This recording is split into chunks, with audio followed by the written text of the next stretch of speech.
के डाकिए हमने पढ़ लिया उसको। अब इसका अर्थ जो है ये हम लिखते हैं। कहाँ से कहाँ तक है? पक्षी और बादल से लेकर बनकर गिरता है वहाँ तक पूरा। ठीक है। इसमें लिखिए प्रस्तुत पद्यांश महाकवि रामधारी सिंह दिनकर द्वारा रचित भगवान के डाकिए पाठ से अवतरित है। प्रस्तुत पद्यांश में कवि ने पक्षी और बादल को भगवान के डाकिए बताया है। इसके बाद आगे देखिएगा, आप दे सके ऐसा मैं रख देती हूँ, आप दे लेना। देखिए अब इसमें देखिए व्याख्या। प्रस्तुत पद्यांश में कवि पक्षी और बादल को भगवान के डाकिए बताते हुए कहते हैं कि ये भगवान के डाकिए हैं जो एक देश से दूसरे देश जाते हैं। हम इंसान ये समझ नहीं पाते, किंतु इनके संदेशों को पेड़ पौधे, पानी, पहाड़ पढ़ लेते हैं।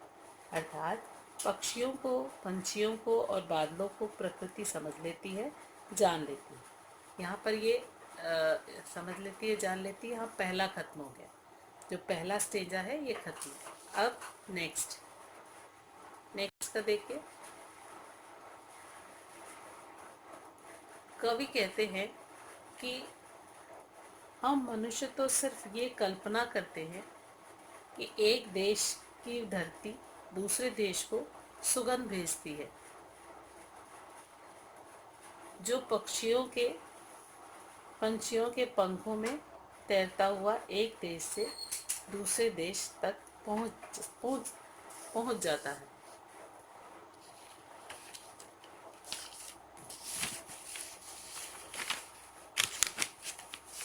इसके बाद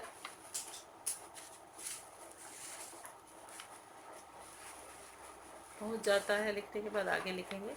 देखिए दिख रहा होगा आप लोग को, एक देश से वाष्पित जल कण बादल बन दूसरे देश में जल बन वर्षा करते हैं।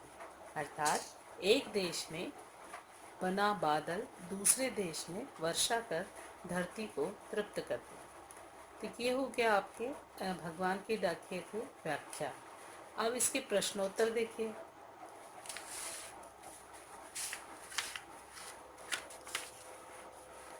प्रश्नोत्तर में देखिए पहला प्रश्न। अब पहला प्रश्न है, कवि ने पक्षी और बादल को भगवान के डाकिए क्यों कहा है, स्पष्ट कीजिए। अब इसका उत्तर अपने को लिखना है कि कवि ने क्यों भगवान के डाकिए कहा है ना। तो इसका उत्तर यह होगा कि कवि ने पक्षी और बादल को भगवान के डाकिए इसलिए कहा है क्योंकि ये उसी तरह एक स्थान से दूसरे स्थान जाते हैं जैसे डाकिए संदेश लेकर जाते हैं। हम भले ही उनके लाए संदेशों को ना समझ पाएं, किंतु पेड़ पौधे, पशु पक्षी, पहाड़ समझ जाते हैं। तो ये इसका पहला प्रश्न का उत्तर है। अब प्रश्न दूसरा देखिए क्या है। प्रश्न दूसरा है, पक्षी और बादल द्वारा लाई गई चिट्ठियों को कौन कौन पढ़ पाते हैं, सोच कर लिखो। तो इसका उत्तर है, पक्षी और बादल द्वारा लाई गई चिट्ठियों को पेड़ पौधे, पानी और पहाड़ पढ़ पाते हैं, क्योंकि प्रकृति ही प्रकृति की भाषा समझ लेती है, समझ पाती है। इसके बाद नेक्स्ट है, देखिए नेक्स्ट।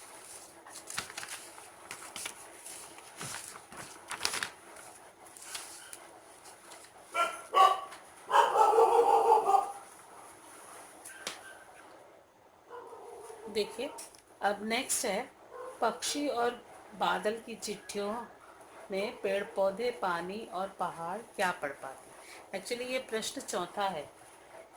प्रश्न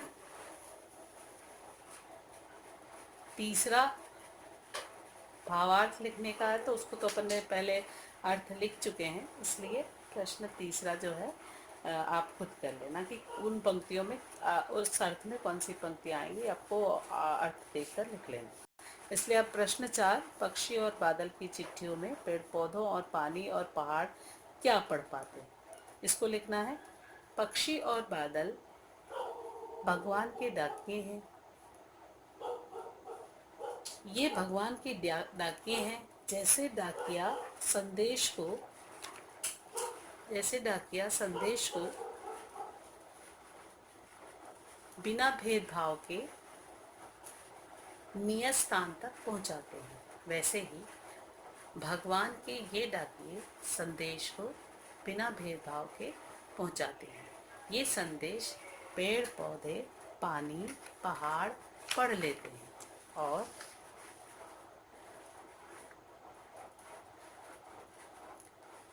हैं और पेड़, फूल, नदियाँ, जल और पहाड़ संसाधन बिना किसी भेदभाव के जन जन तक पहुंचाते हैं।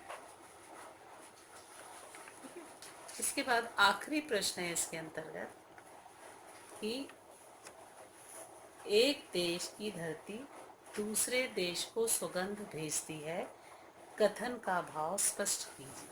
इसका क्या भाव है, इस सुगंध भेजने का क्या तात्पर्य है, भाव क्या है, इसके अंतर्गत अपने को ये बताना है। तो इसमें एक देश की धरती दूसरे देश को पक्षियों और बादलों के माध्यम से दूसरे देश को भेजकर संदेश भेजकर प्रेम और अच्छाई का संदेश भेजती। एक देश की धरती दूसरे देश को पक्षियों और बादलों के माध्यम से दूसरे देश को भेजकर दूसरे देश को ये भेज नहीं आएगा, ये काट देना, दूसरे देश को प्रेम और अच्छाई का संदेश भेजती है। धरती फूलों की सुगंध को हवा के माध्यम से तथा जल के बादलों के माध्यम से भेजती है।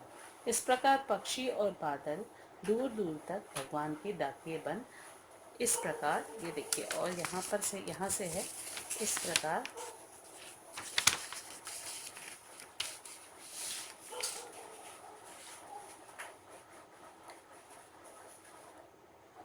बादलों के माध्यम से भेजती है। इस प्रकार ये देखिए, इस प्रकार पक्षी और बादल दूर दूर तक भगवान के डाकिये बन संदेश पहुंचाते हैं। इस प्रकार पक्षी और बादल दूर दूर तक भगवान के डाकिये बन संदेश पहुंचाते हैं। तो इस प्रश्न के साथ ही अपना ये जो है पूरा कंप्लीट हो गया, भगवान के डाकिये। तो ये आपके प्रश्नोत्तर कर लीजिएगा और अर्थ भी बता दिया है। इससे पहले मैंने अर्थ समझाया था, वो वाला वीडियो भी डाला था, उसको भी आप देख लीजिए, तो ये पार्ट पूरा कंप्लीट हो जाएगा।